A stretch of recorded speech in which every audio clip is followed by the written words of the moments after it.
ಸ್ಪರ್ಧಾತ್ಮಕ ಪರೀಕ್ಷಾ ಮಾಹಿತಿ ಯೂಟ್ಯೂಬ್ ಚಾನಲ್ಗೆ ಎಲ್ಲರಿಗೂ ಸ್ವಾಗತ. ಇವತ್ತು ನಾವು ಭಾರತದ ಪ್ರಮುಖ ಬಂದರುಗಳನ್ನು ನೋಡೋಣ. ಭಾರತದ ಪ್ರಮುಖ ಬಂದರುಗಳಲ್ಲಿ ಸುಮಾರು 5-6 ಬಂದರುಗಳನ್ನು ಪಾರ್ಟ್ 1 ವಿಡಿಯೋದಲ್ಲಿ ಚರ್ಚೆ ಮಾಡಿದ್ದೀವಿ. ಇನ್ನುಳಿದ 6-7 ಬಂದರುಗಳನ್ನು ಈ ಒಂದು ವಿಡಿಯೋದಲ್ಲಿ ಚರ್ಚೆ ಮಾಡೋಣ. ಸೊ ಆದ್ದರಿಂದ ವಿಡಿಯೋನ ಕೊನೆವರೆಗೂ ನೋಡಿ. ಇವತ್ತು ನಾವು ನೋಡ್ತಕ್ಕಂಥದ್ದು ಕೊಚ್ಚಿನ್ ಬಂದರು. ಕೊಚ್ಚಿನ್ ಬಂದರ ಬಗ್ಗೆ ನಾವು ನೋಡೋದಾದರೆ, ಬ್ರಿಟಿಷರ ಆಡಳಿತದಲ್ಲಿ ಸರ್ ರಾಬರ್ಟ್ ಬ್ರಿಸ್ಟೋ ರವರು ಅಭಿವೃದ್ಧಿಪಡಿಸಿದ ಈ ಬಂದರು. 1936ರಲ್ಲಿ ಇದನ್ನು ಪ್ರಧಾನ ಬಂದರಾಗಿ ಪರಿಗಣಿಸಲಾಯಿತು. ಇದರ ಮೂಲಕ ಚಹಾ, ಸಾಂಬಾರು ವಸ್ತುಗಳು ರಫ್ತಾಗುತ್ತವೆ. ಕಚ್ಚಾ ತೈಲ ಹಾಗೂ ರಾಸಾಯನಿಕ ಗೊಬ್ಬರ ಆಮದು ಆಗುತ್ತದೆ. ಹಡಗು ನಿರ್ಮಾಣ ಕೇಂದ್ರಗಳಲ್ಲಿ ಇದು ಸಹ ಒಂದಾಗಿದೆ. ಇನ್ನು ಟ್ಯುಟಿಕೋರಿನ್ ಬಂದರ ಬಗ್ಗೆ ನಾವು ನೋಡುವುದಾದರೆ, ಇದನ್ನು ಚಿದಂಬರ್ನಾರ್ ಬಂದರು ಎಂದು ಕೂಡ ಸಹ ಕರೆಯುತ್ತಾರೆ. ಹವಳ ಮೀನುಗಾರಿಕೆಗೆ ಪ್ರಸಿದ್ಧಿಯಾಗಿದೆ. 1968ರಲ್ಲಿ ಸಣ್ಣ ಹಡಗು ನಿಲ್ದಾಣವಾಗಿ ಪರಿಗಣಿಸಲಾಯಿತು. 1979ರಲ್ಲಿ ಪ್ರಧಾನ ಬಂದರಾಯಿತು. ಹತ್ತಿ, ಚಹಾ, ಏಲಕ್ಕಿ ರಫ್ತಾಗುವ ಪ್ರಮುಖ ವಸ್ತುಗಳು ಇಲ್ಲಿ ಕಂಡುಬರ್ತವೆ. ಕಲ್ಲಿದ್ದಲು, ಮರ, ರಾಸಾಯನಿಕ ಹಾಗೂ ಪೆಟ್ರೋಲಿಯಂ ಆಮದು ಆಗುವ ವಸ್ತುಗಳು ಆಗಿವೆ. ಭಾರತದ ಪಿಯರಲ್ ಹಾರ್ಬರ್ ಎಂದು ಸಹ ಕರೆಯುತ್ತಾರೆ. ಚೆನ್ನೈ ಬಂದರ ಬಗ್ಗೆ ನಾವು ನೋಡೋದಾದರೆ, 1881ರಲ್ಲಿ ಸ್ಥಾಪಿತವಾದ ಒಂದು ಬಂದರು ಇದಾಗಿದೆ. ಬಂಗಾಳ ಕೊಲ್ಲಿಯ ಅತಿ ದೊಡ್ಡ ಬಂದರು ಸಹ ಎಂದು ಕರೆಯುತ್ತಾರೆ. ಮತ್ತು 1983ರಲ್ಲಿ ದೇಶದ ಮೊದಲ ಕಂಟೈನರ್ ಟರ್ಮಿನಲ್ನಲ್ಲಿ ಆರಂಭವಾಯಿತು. ಆಹಾರ ಧಾನ್ಯ, ಗ್ರಾನೈಟ್, ಹತ್ತಿ, ಬಟ್ಟೆ ರಫ್ತಾಗುವ ವಸ್ತುಗಳು ಇಲ್ಲಿ ಕಂಡುಬರ್ತವೆ.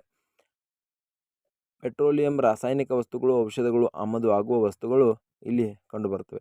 ತಮಿಳುನಾಡಿನ ಆರ್ಥಿಕ ಬೆಳವಣಿಗೆಗೆ ಚೆನ್ನೈ ಬಂದರು ಪ್ರಮುಖ ಕಾರಣವಾಗಿದೆ. ಕಾಮರಾಜ್ ಬಂದರ ಬಗ್ಗೆ ನಾವು ನೋಡುವುದಾದರೆ, ಎನ್ನೋರ ಬಂದರು ಎಂದು ಸಹ ಇದನ್ನು ಕರೀತಾರೆ. ಭಾರತದ ಮೊದಲ ಕಾರ್ಪೊರೇಟ್ ಬಂದರು, ದೇಶದ ಮೊದಲ ಖಾಸಗಿ ಬಂದರು ಸಹ ಆಗಿದೆ. ಚೆನ್ನೈ ಬಂದರಿನಲ್ಲಿ ಕಲ್ಲಿದ್ದಲು, ಕಬ್ಬಿಣದ ಅದಿರು, ಪೆಟ್ರೋಲಿಯಂ ವಸ್ತುಗಳು ಸಾಗಾಟದಿಂದ ಪರಿಸರ ಮಾಲಿನ್ಯ ಸಮಸ್ಯೆಗಳಿಗೆ ಪರಿಹಾರವಾಗಿ ಈ ಬಂದರನ್ನು ಸ್ಥಾಪನೆ ಮಾಡ್ತಾರೆ. 1999ರಲ್ಲಿ ಅಕ್ಟೋಬರ್ನಲ್ಲಿ ಭಾರತದ ಪ್ರಧಾನ ಬಂದರಾಗಿ ಇದನ್ನು ಮಾಡಲಾಯಿತು. ವಿಶಾಖಪಟ್ಟಣಂ ಬಂದರ ಬಗ್ಗೆ ನಾವು ನೋಡುವುದಾದರೆ, ಸರಕು ಸಾಗಾಣಿಕೆ ಪ್ರಮಾಣದಲ್ಲಿ ಮುಂಬೈ ನಂತರ 2ನೇ ಸ್ಥಾನದ ಒಂದು ದೊಡ್ಡ ಬಂದರಾಗಿದೆ. ಅಂದರೆ ಸರಕು ಸಾಗಾಣಿಕೆಯಲ್ಲಿ 2ನೇ ಬಂದರು ಯಾವುದಂದರೆ ವಿಶಾಖಪಟ್ಟಣಂ ಬಂದರು. ಭಾರತ ಆಳವಾಳ ಬಂದರು ಎಂದು ಸಹ ಕರೆಯುತ್ತಾರೆ ಇದನ್ನು. 1993ರಲ್ಲಿ ಡಿಸೆಂಬರ್ 19ರಂದು ಸ್ಥಾಪನೆ ಆಗ್ತದೆ. ಭಾರತದ ಅತ್ಯಂತ ಹಳೆಯ ಹಡಗುಕಟ್ಟೆ ವಿಶಾಖಪಟ್ಟಣಂ ಬಂದರಿನಲ್ಲಿದೆ. ಅತ್ಯಂತ ದೊಡ್ಡ ಹಡಗುಗಳು ಸಹ ತೀರ ಪ್ರದೇಶಕ್ಕೆ ಬರಬಹುದು. ಅಂದರೆ ಅಷ್ಟೊಂದು ಆಳವಾದ ಬಂದರು ಇದಾಗಿದೆ. ಪಾರಾದ್ವೀಪ ಬಂದರ ಬಗ್ಗೆ ನಾವು ನೋಡೋದಾದರೆ, ಈ ಬಂದರಿನ ಮೂಲಕ ಸಾಗಿಸಲ್ಪಡುವ ವಸ್ತುಗಳ ಬದಲಾವಣೆಗೆ ದೇಶದ ಕೈಗಾರಿಕಾ ದೃಶ್ಯದ ಬದಲಾವಣೆಗೆ ಅನುಗುಣವಾಗಿರುತ್ತದೆ. ದೇಶದ ಇತರೆ ಭಾಗಗಳಿಗೆ ಶಾಖ ವಿದ್ಯುತ್ ಉತ್ಪಾದನೆಗೆ ಬಳಸುವ ಕಲ್ಲಿದ್ದಲು ಈ ಬಂದರಿನ ಮೂಲಕ ರಫ್ತು ಆಗುತ್ತದೆ. ಇತರೆ ದೇಶಗಳಿಗಿಂತ ನಮ್ಮ ಕಬ್ಬಿಣ ಮತ್ತು ಉಕ್ಕು ಕೈಗಾರಿಕೆಗೆ ಬೇಕಾಗುವ ಕೋಕಿಂಗ್ ಕಲ್ಲಿದ್ದಲು ಆಮದು ಆಗುತ್ತದೆ. ರಿಸ್ಸಾದಲ್ಲಿದೆ. 1966ರಲ್ಲಿ ಇದು ಆರಂಭವಾಯಿತು. ಕಲ್ಕತ್ತಾ ಬಂದರ ಬಗ್ಗೆ ನಾವು ನೋಡುವುದಾದರೆ, ಭಾರತದ ಪ್ರಧಾನ ಬಂದರುಗಳಲ್ಲಿ ಮುಂಬೈ ಬಂದರ ನಂತರ 2ನೇ ಅತಿ ದೊಡ್ಡ ಬಂದರು ಈ ಕಲ್ಕತ್ತಾ ಬಂದರಾಗಿದೆ. ಭಾರತದ ಅತಿ ಹಳೆಯ ಬಂದರು ಎಂದು ಸಹ ಇದನ್ನು ಕರೀತಾರೆ.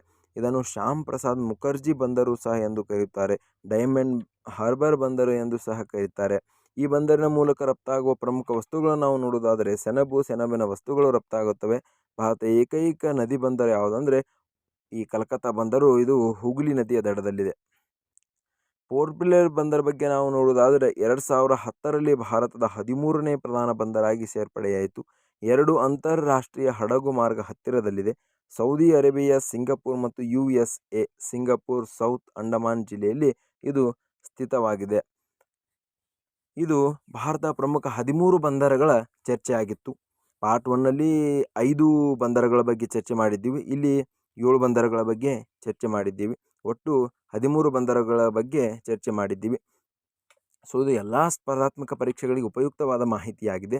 ನೋಟ್ಸ್ ಮಾಡಿಕೊಂಡು ಓದ್ಕೊಂಡ್ರೆ ಒಳ್ಳೆಯದು. ಎಲ್ಲರಿಗೂ ಧನ್ಯವಾದಗಳು.